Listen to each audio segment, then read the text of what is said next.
இந்த ஊர் மாங்கனிகளினுடைய ஊர். மரங்களிலேயே மாமரம் தனிச்சிறப்பு வாய்ந்தது. இங்க தோட்டக்கலை வல்லுநர்கள்லாம் இருந்தா நிச்சயமா சொல்லுவாங்க. அது மாமரத்துல ஒரு முள்ளு கூட இருக்காது. எந்த மரத்தை நீங்க எடுத்தாலும், எந்த செடியை எடுத்தாலும், அது தன்னை காப்பாற்றிக் கொள்ளுவதற்காக அதுல ஏதோ ஒரு கரடு முரடான பொருளை கடவுள் படைத்திருப்பார். ஒரு ரோஜா எவ்வளவு அழகாக இருக்கிறது, ஆனால் தொடப்போனால் அத்தனை முட்கள் கையை குத்துகின்றன. எல்லா தாவரங்களும் தன்னை காப்பாற்றிக் கொள்ளுவதற்காக ஒரு முள்ளையோ ஒரு சொரசொரப்பான பட்டையையோ ஏதோ ஒன்றை கொண்டிருக்கும்.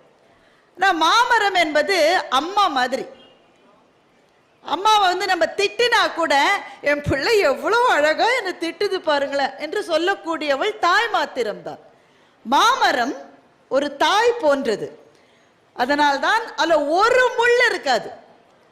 அதனுடைய வேர்கள் கூட, இப்ப சில மரங்களை அந்த வீட்டுல நீங்க வசிக்கிறீங்கன்னா அந்த மரத்தை நீங்க வெட்டணும், வேற வழி இல்லாம. ஏன்னா அதனுடைய வேர் வீட்டினுடைய பாதையிலே ஊடுருவி விடும். அதனால அந்த மரத்தை வெட்ட வேண்டிய சூழல் சில சமயங்களில் வரும். மாமரம் அப்படி செய்யவே செய்யாது. தோட்டக்கலை வல்லுநர்களிடம் கேட்டு பாருங்கள். அது நீர் தேடி போகிற தன்னுடைய பாதையிலே கூட யாருக்கும் தீங்கு விளைவித்து விடக்கூடாது என்று அடிநோக்கி போகுமே தவிர பறந்து பட்டு போகாத ஒரு மரம் மாமரம். அப்படிப்பட்ட மரம் உங்களினுடைய ஊரின் ஸ்பெஷலாக இருப்பதில் என்ன ஆச்சரியம்? உங்களினுடைய பண்பும் அப்படிப்பட்ட பண்பு தான். மாமரம் மாம்பழம்னு சொல்லி நாங்க எப்பவுமே சாஃப்டா இருப்போம் நினைச்சிடாதீங்க என்று உங்களினுடைய உள்மனம் பேசுவது எனக்கு தெரிகிறது. இது இரும்பின் நகரமும் கூட. தேவையான சமயங்களில் இரும்பு போல வலிமையாயிருக்கவும் உங்களால் முடியும் என்பதை சொல்லாமல் சொல்லுகின்ற உங்களினுடைய அந்த பண்பாட்டுக்கு என்னுடைய மனப்பூர்வமான நன்றிகள். இந்த புத்தக திருவிழா எந்த இடத்தில் பெரிதாக நடப்பதை பார்த்தாலும் எங்களை மாதிரியான இலக்கியவாதிகளுக்கு அப்படிப்பட்ட மகிழ்ச்சியை தருகிறது. திருவிழாக்களை நம்ம இப்போ ஒரு பெருமார்வத்தோடு கொண்டாட ஆரம்பித்திருக்கிறோம். ஏன்னா 2 வருஷம் மனுஷன் முகம் பார்ப்போமான்னு இருந்துட்டு அதற்கு பிறகு வருவதை மகத்தான முறையிலே கொண்டாட வேண்டும் அப்படின்னு நிறைய விழாக்களை கொண்டாடுகிறோம். ஆனா அதுல புத்தக திருவிழாவை இப்படி கொண்டாடுவதை பார்க்கிற போது எங்களை மாதிரியான இலக்கியவாதிகளுக்கு ரொம்ப மகிழ்ச்சி. என்ன காரணம்? ஒரு புத்தகம் என்பது உறங்கிக் கொண்டிருக்கிற ஒரு தேவதை. அது உங்களை வா வா என்று அழைக்கிறது.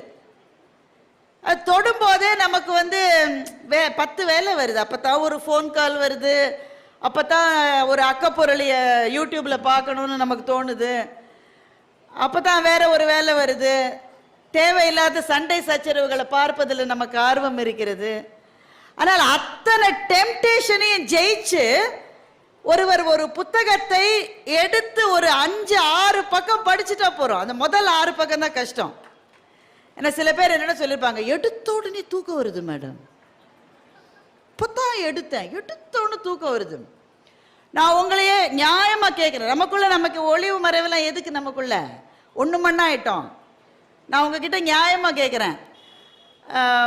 எல்லா ஊர்லயும் புத்தக கண்காட்சி நடக்கிறது, எல்லாரும் புத்தகங்களை வாங்குறாங்க. அடுத்த வருடம் அதே ஊரில் புத்தக கண்காட்சி நடக்கிற போது அவர் கிளம்புவார், வீட்டுக்காரர் கிளம்புவார். அந்த வீட்டுக்காரமா என்ன சொல்லுன்னு நினைக்கிறீங்க? போன வருஷம் வாங்கின புக்கெல்லாம் படிச்சேன், அதையே படிக்கலையா, இப்ப கிளம்பி போய் இன்னும் புதுசா வாங்குறாராம். அப்படின்னா அவர் இல்ல நான் சும்மா பார்த்துட்டு தான் வருவேன் பாரு, ஒண்ணுமே வாங்க மாட்டேன் இந்த தடவை. ஆனா வாங்காம இருக்க முடியாது, வாங்கிட்டு தான் திரும்பி போவார். அதுல என்ன கஷ்டம்னா, எந்த வேலையுமே அப்படித்தானே, முதல் 6 மாசம் தான் ரொம்ப கஷ்டம்னு ஜோதிடர் சொல்லுவார். நீங்க போய் கேட்டு பாருங்க. 6 மாசம் ரொம்ப கஷ்டம், அப்புறம் அதுவே பழகிடும் பாரு. புத்தகம் அப்படித்தான், எந்த கடுமையான வேலையும் அப்படித்தான். அந்த முதல் 10 பக்கத்தை தாண்டிட்டீங்கன்னா படிக்காம இருக்க முடியாது. இங்கே பொன்னியின் செல்வன் அந்த நாடகத்தை திரையிலே வந்த அந்த கதை வசனத்தை பின்னாலே ஒலிக்க விட்டு இங்கே நடித்து காட்டினார்கள். அந்த கலைஞர்களுக்கு என்னுடைய மனப்பூர்வமான வாழ்த்துக்கள். ஏன்னா எவ்வளவு நீங்க யோசிச்சு பாருங்களேன், கல்கி இந்த கதையை எழுதி 50 ஆண்டுகளுக்கு மேலாகிவிட்டது. அந்த புத்தகம் கிட்டத்தட்ட உறக்கத்திலே போய்விட்ட நிலைதான். ஏன்னா 50 வருஷத்துக்கு மேல ஆயிடுச்சு. அதற்கு பிறகு ஒரு விதை தூங்குவதில்லை. பார்த்தீர்களா நண்பர்களே? மூங்கில் மரம் இருக்கிறதே, நீங்க கடுகை மண்ணில் போட்டு கொஞ்சம் தண்ணி விட்டு பாருங்க, அடுத்த நாளே அப்படியே வந்துடும். கேழ்வரகு இருக்குல்ல, கேழ்வரகை தொட்டியில் போட்டு கொஞ்சம் தண்ணி விட்டுட்டு அப்படி போயிட்டு வரத்துக்குள்ளே முளைச்சிடும். சில விதைகள் உடனேயே முளைத்து விடும். ஆனால் மூங்கில் இருக்கிறதே, ஒருத்தர் விதையை ஊனிட்டு ஒவ்வொரு நாளும் வந்து பார்த்துட்டு இருந்தாரு. 1 மாசம் ஆச்சு, 2 மாசம் ஆச்சு, 3 மாசம் ஆச்சு, 1 வருஷம் ஆச்சு, 2 வருஷம், அவர் மறந்தே போயிட்டாரு. அப்ப போட்ட ஒண்ணு வரலப்பா, அவ்வளவுதான். 5-6 வருஷம் கழிச்சு லேசா தலைய வெளியில எடுக்குது. அவருக்கு ஞாபகம் இல்லை. ஆமா இல்ல, மூங்கில் போட்ட இல்லன்றாரு. 3-4 மாசத்துல 60 அடி வளர்ந்து விடுகிறது. அப்போ விதைத்தவன் தூங்கலாம், விதைகள் தூங்குவதில்லை. அந்த விதை உள்ளே இயங்கிக் கொண்டே இருக்கிறது. ஒரு விதையை வறண்ட நிலத்திலே நீங்கள் தூவினீர்கள் என்றால் நண்பர்களே, அது ஒடுங்கி விடுவதில்லை. மழைக்காக காத்திருக்கிறது, தவம் செய்கிறது. என்றைக்கு கடவுள் மழையை அனுப்புகிறாரோ அப்போது அந்த விதை இந்த பூமியை ஜெயித்து வெளியே வருகிறது. அந்த விதை ஊறி பருக்கிறது.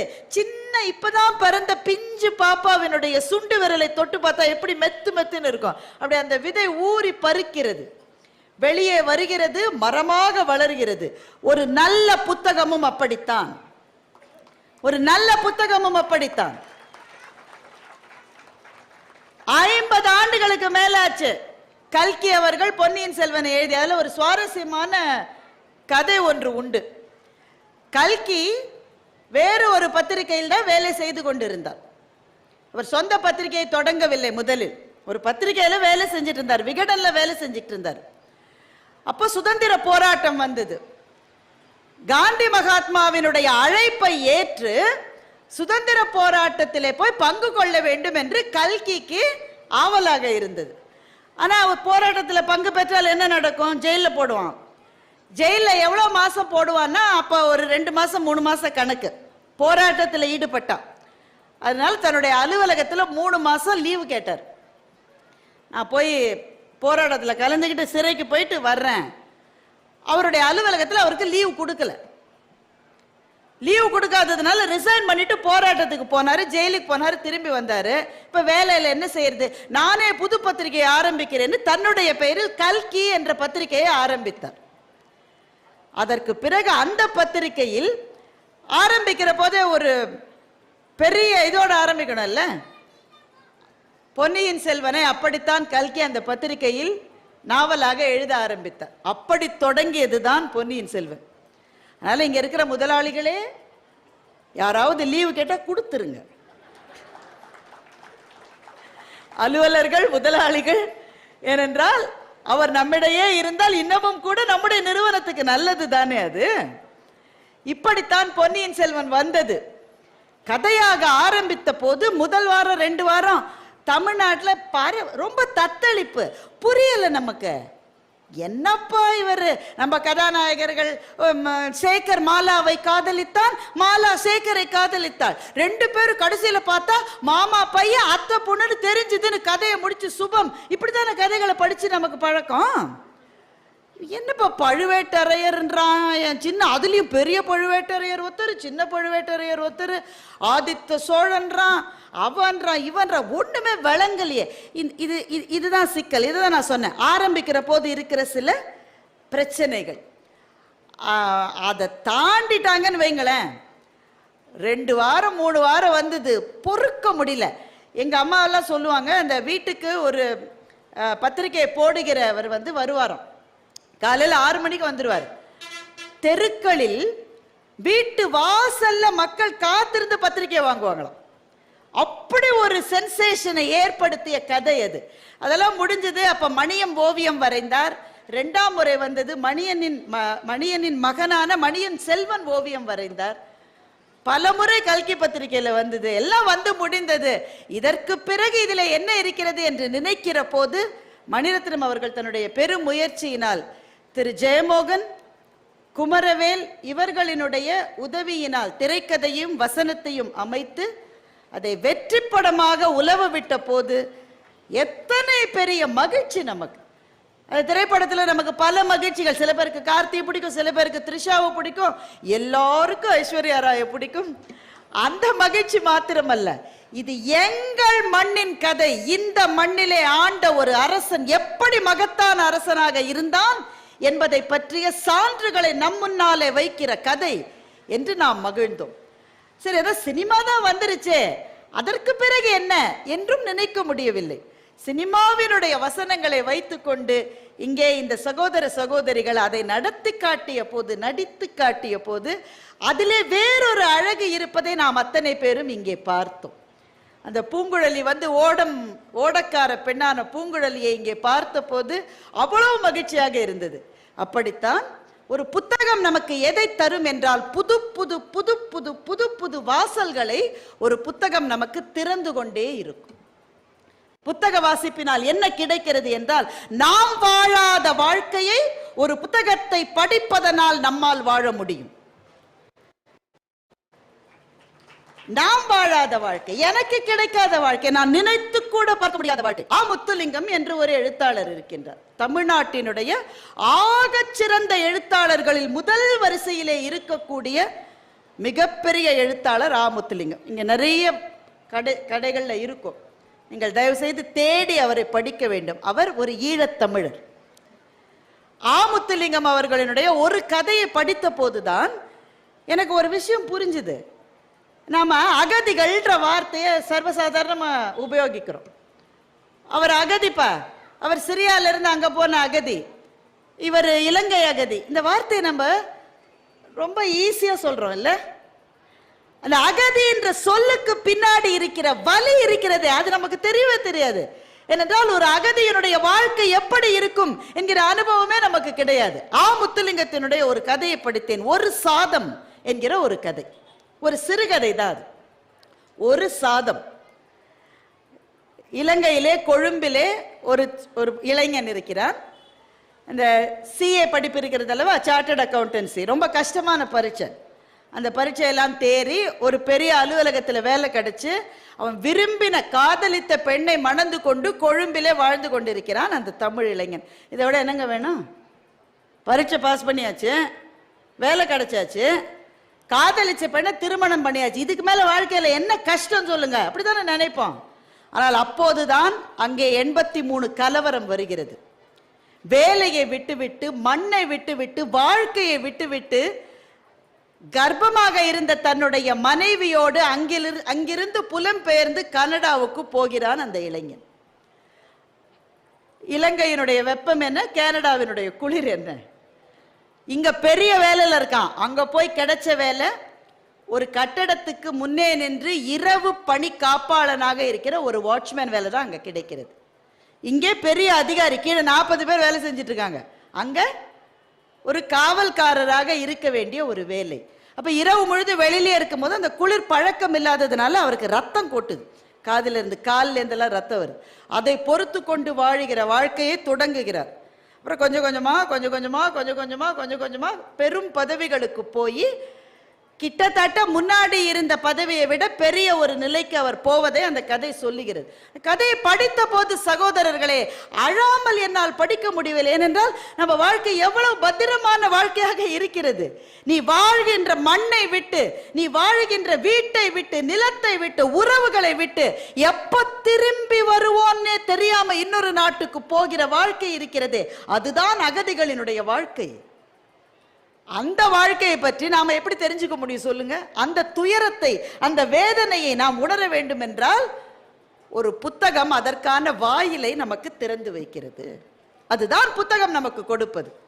நாம் வாழாத வாழ்க்கையை பற்றி கூட நாம் தெரிந்து கொள்ளுகின்ற அறிமுகத்தை புத்தகங்கள் தான் நமக்கு வழங்குகின்றன.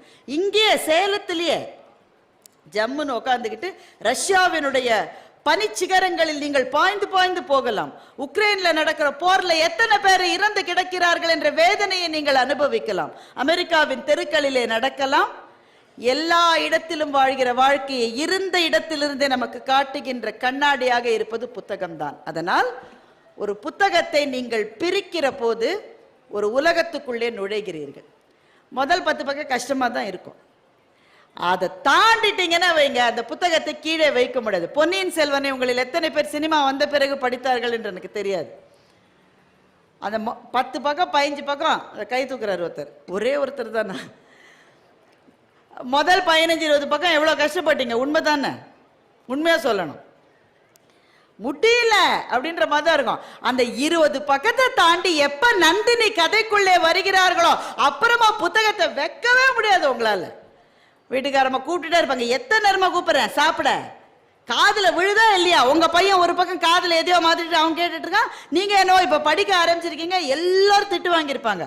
ஆனாலும் புத்தகத்தை வைக்க முடியாத அந்த ஒரு ஆர்வத்தை தூண்டுகிறதே, அதுதான் புத்தகங்களின் உலகம். ஏன் நமக்கு தேவை? எதனால் தேவை? இவ்வளோ கடை என்ன சார், எதுக்கு சார் இவ்வளோ கடை, எதுக்கு இவ்வளோ பேர் எழுதி குவிக்கிறார்கள், எழுதுவதனால் என்ன கிடைக்கிறது என்றால் புத்தகம் மக்களை இணைக்கிறது. இன்றைக்கு நாம் அதிகமாக உலவுகின்ற சமூக வலைத்தளங்கள் மக்களை பிரிக்கின்றன.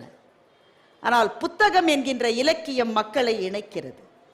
அதுதான் இன்றைக்கு தேவை. அதனால் தான் அதை ஒரு திருவிழாவாக நம்முடைய தமிழ்நாட்டின் ஒவ்வொரு மாவட்டத்திலும் கொண்டாடி கொண்டிருக்கிறார்கள்.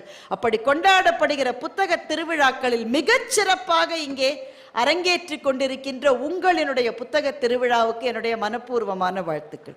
வருகின்ற ஆண்டுகளில் மென்மேலும் மென்மேலும் தகத்தகாயமாக இது பொலிவு பெற்று திகழ்வதற்கு என்னுடைய சிரம் தாழ்ந்த பிரார்த்தனைகள்.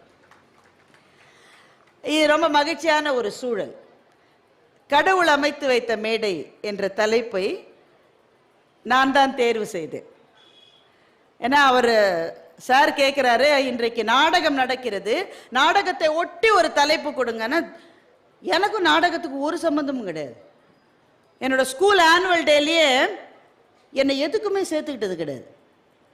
நிறைய நாடகம்லாம் போடுவாங்க, ஏகப்பட்ட நாடகம் இருக்கும். அந்த டீச்சர்ஸ் வந்து என்ன செலக்ட் பண்ணதே கிடையாது. ஓகே நகரு நகரு அடுத்து அடுத்து அடுத்து. நானும் ஒரு 2-3 வருஷம் ரொம்ப ஏங்கி பார்த்துட்டு கடைசியில் ஒரு டீச்சர் என்ன ஒரு ட்ராமாவில் சேர்த்துக்கிட்டாங்க. அவ்வளவுதான். வீட்டுக்கு போய் அம்மாட்ட லிஸ்ட்டு, இந்த டிராமாவில் சேர்ந்து கொள்வதற்கு என்னென்ன வேண்டும், பட்டு பாவாடை, சட்டை, சௌரி முடி, குஞ்சலம், ஜடை பில்லை, அப்புறம் வளையல், வளையலுக்கு கலர் வேற, சிவப்பு பச்சை, இந்த 2 கலர் தான். உடனே பாவம் எங்கள் அம்மா சென்னையில் முடியாமல் கிளம்பி போய் எல்லாத்தையும் வாங்கி வளையல் வாங்கும்போது சிவப்பு பச்சைக்கு பதிலாக சிவப்பு நீலத்தை வாங்கிட்டாங்க. வீட்டுக்கு வந்தால் நம்ம சும்மா இருப்போம். நீலம் யார் வாங்க சொன்னது? ஒன்று நான் சொன்னேன், பச்சை தானே சொன்னேன். ஏன்னா ட்ராமாலேருந்து எடுக்கிறதுக்கு நீ இப்போ முயற்சி பண்ணுறேன்னு. எங்கள் அம்மா திரும்ப பாவம் போய் இப்போ மாதிரியா எல்லாத்தையும் ஆர்டர் பண்ணுறதுக்கு.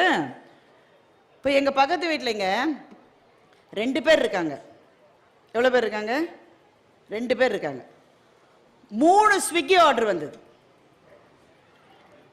இங்கே ஸ்விக்கி இருக்குதானே உங்களுக்கு? இருக்கு. 3 ஸ்விக்கி ஆர்டர் வந்தது.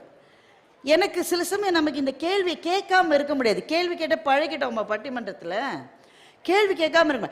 2 பேர் 2 சாப்பாடு ஆர்டர் பண்ணா கூட 2 ஆர்டர் தானே வந்திருக்கணும். ஸ்விக்கிலேருந்து 3 ஆர்டர் எப்படி வந்து கேட்கவே கேட்டேன் அந்த அம்மாட்ட. ஏமா 2 பேர் தான் இருக்கீங்க, 3 ஆர்டர் பண்ணியிருக்கீங்க. எலி தொல்லை இருக்கு, எலி பொரியில் வைக்கிற மசால் வடையை ஸ்விக்கிலேருந்து ஆர்டர் பண்ணணும். இப்போ எல்லாமே ஆன்லைனில் ஆர்டர் பண்ணிக்கலாம். அவன் எவனோத்த வந்து பெல் அடிக்கிறான், 800 ரூபான்றான். யாருடா வாங்கினது கேட்டு பாருங்க. அங்கேருந்து நான் தான் கொடுத்து அனுப்புங்க, என்னன்னு தெரியாது. அப்போல்லாம் அந்த வசதிகள் கிடையாது. எங்கள் அம்மா திரும்ப ஒரு தடவை கிளம்பி போய் பஸ்ஸை பிடிச்சி வளையல் கலரை மாற்றி அந்த குறிப்பிட்ட நாள் வந்தது. என்ன நாள்? Annual day. உடனே எங்கள் அம்மா, எங்கள் அப்பா, எங்கள் அத்தை, எங்கள் அக்காக்கள் அவங்க வர முடியுமா? பக்கத்து வீட்டு ஆயா, எதிர் வீட்டில் வளர்க்குற நாய், தெருவே கிளம்பி யார் என்னை பார்க்க. ஒவ்வொரு ட்ராமாவாக போகுது, ஒவ்வொன்றா முடியுது. நான் வரவே இல்லை. எங்கள் அம்மா எல்லாருக்கும் வந்துடுவா, அடுத்தது அடுத்தது அவ தான், அடுத்தது அவ தான். கடைசியில் நல்ல வேளை ராமாயண நாடகம் வந்தது. ராமாயண நாடகம் வந்தால் அதுவும் போயிட்டே இருக்கு. எல்லாரும் வந்தாச்சு. லக்ஷ்மணன் வந்தாச்சு, பரதன் வந்தாச்சு, சத்ருகன் வந்தாச்சு, கைகேயி வந்தாச்சு, சூர்பனகை வந்தாச்சு, ராவணன் வந்தாச்சு. நான் இன்னும் வரல.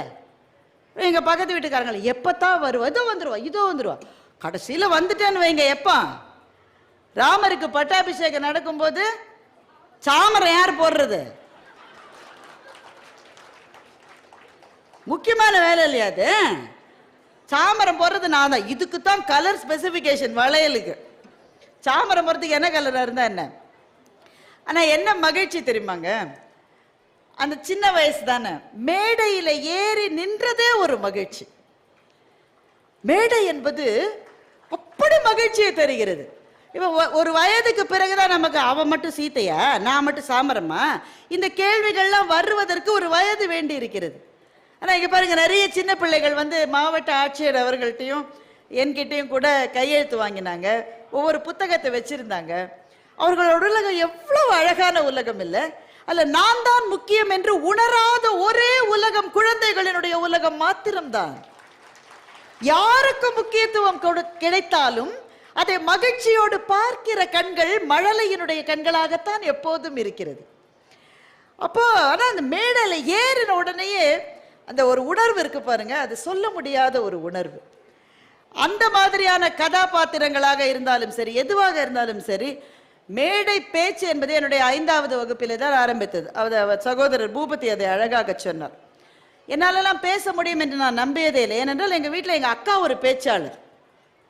வீட்டில் யாராவது ஒருத்தர் அப்படி இருந்தால் பாக்கி இருக்கிறவங்களாம் அமுங்கி இருக்கணும். அதுதான் அந்த வீட்டோடைய சட்டமாக இருக்கும்.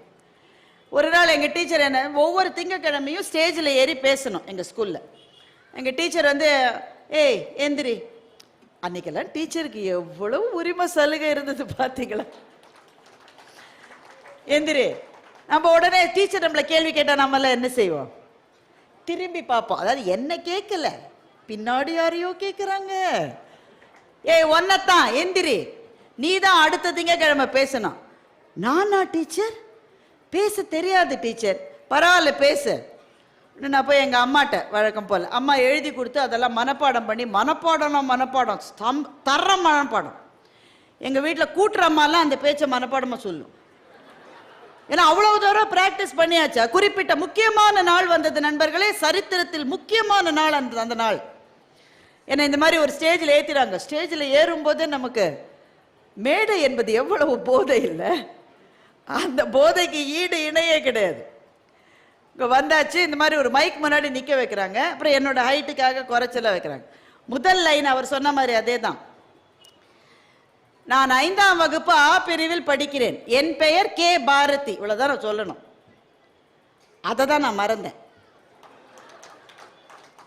என் பெயர்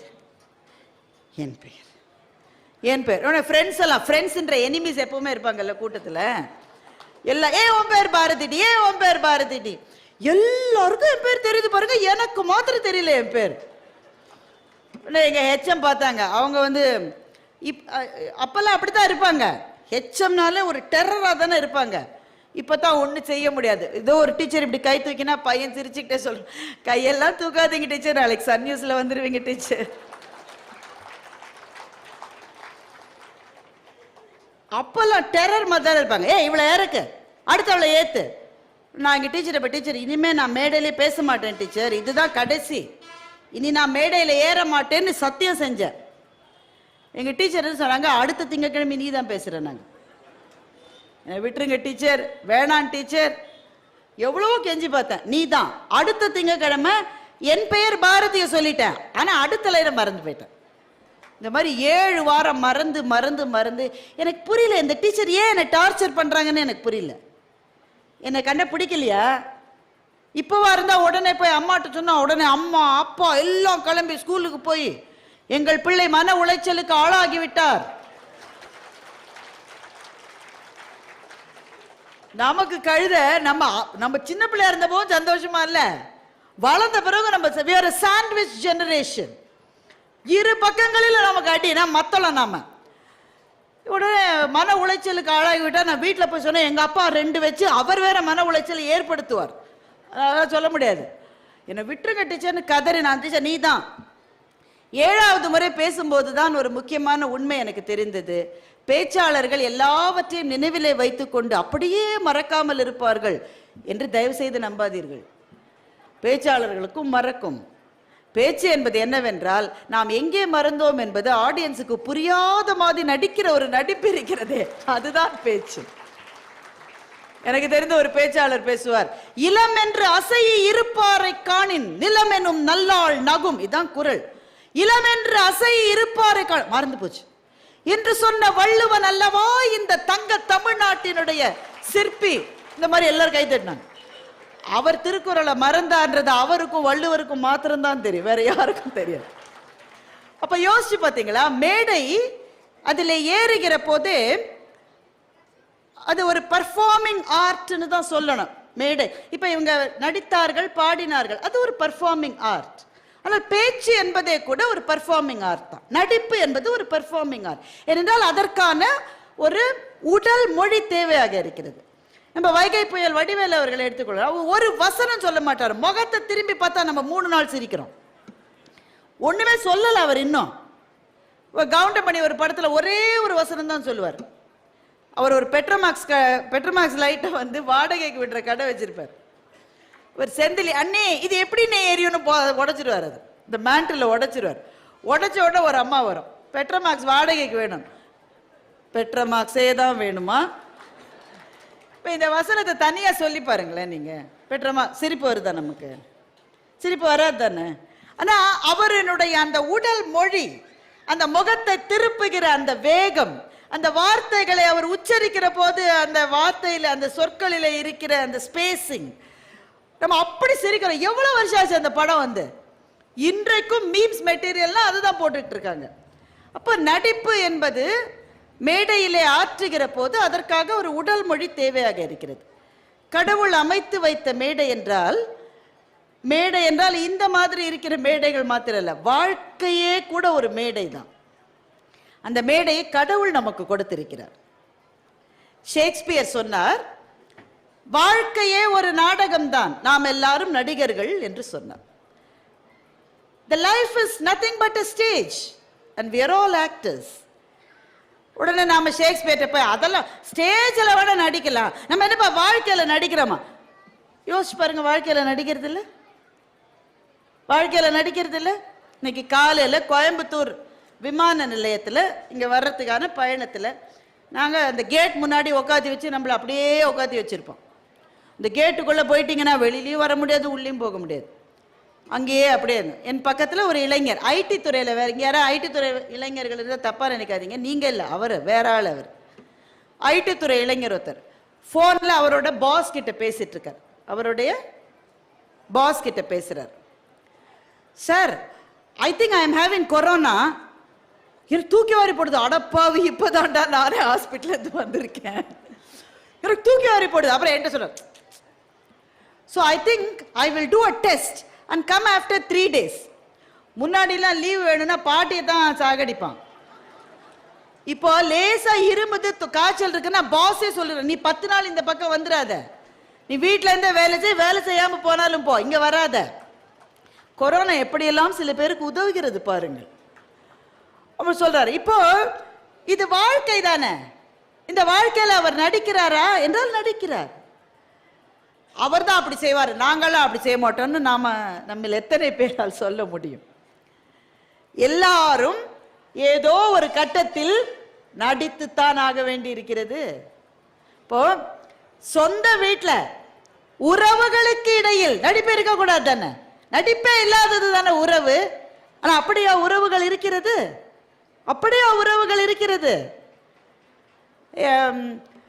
ஃபோன் வருது, அந்த ஒரு பாப்பாவுக்கு ஒரு அம்மா சொல்லி கொடுத்துட்டு இருக்காங்க, பொய் சொல்லக்கூடாது பாப்பா, பொய்யே சொல்லக்கூடாது, நல்லா தானே சொல்லி கொடுக்குறாங்க அவங்க அம்மா. அப்போ ஃபோன் வருது, இந்த பாப்பா ஃபோன் எடுத்து ஹலோ, அவங்க பாட்டி பேசுறாங்க. பாட்டினா அம்மாவுடைய அம்மா இல்லை, அவங்க பேசுறாங்க. அம்மா பாட்டி பேசுறாங்க. எந்த பாட்டிடி? நம்ம பெங்களூர் பாட்டிம்மா, என்னவா கேளு பாட்டி, என்ன நாங்களாம் நாளை கிளம்பி அங்கே வரோம். அந்த பாட்டி சொல்லுது. உடனே இந்த பாப்பா, அம்மா அவங்களாம் நாளை கிளம்பி இங்கே வராங்களா? எங்கள் வீட்டில் எல்லாருக்கும் மெட்ராஸைன்னு சொல்லு. சென்னையில் இருக்கு இப்போ எங்கள் வீட்டில். இப்போ இந்த பாப்பாவுக்கு சந்தேகம் வருது. இப்போ தானே 1.25 நிமிஷம் முன்னாடி பாப்பா பொய் சொல்லக்கூடாது பாப்பா என்றும் புறஞ்சொல்லலாகாது பாப்பான்னு மகாகவி பாரதியே அம்மாவோட வடிவத்தில் பார்த்தேன்னு. இப்போ அந்த முகம் நிஜ முகமா, மாமியார் இங்கே வருவதை தள்ளி போடுகிற இந்த முகம் நிஜ முகமா? அந்த குழந்தைக்கு சந்தேகம் வருது.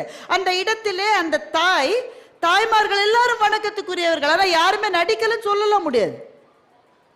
அப்பாக்களும் நடிக்கத்தான் வேண்டி இருக்கிறது. பாவம், வேற வழி இல்லை, என்ன செய்வது?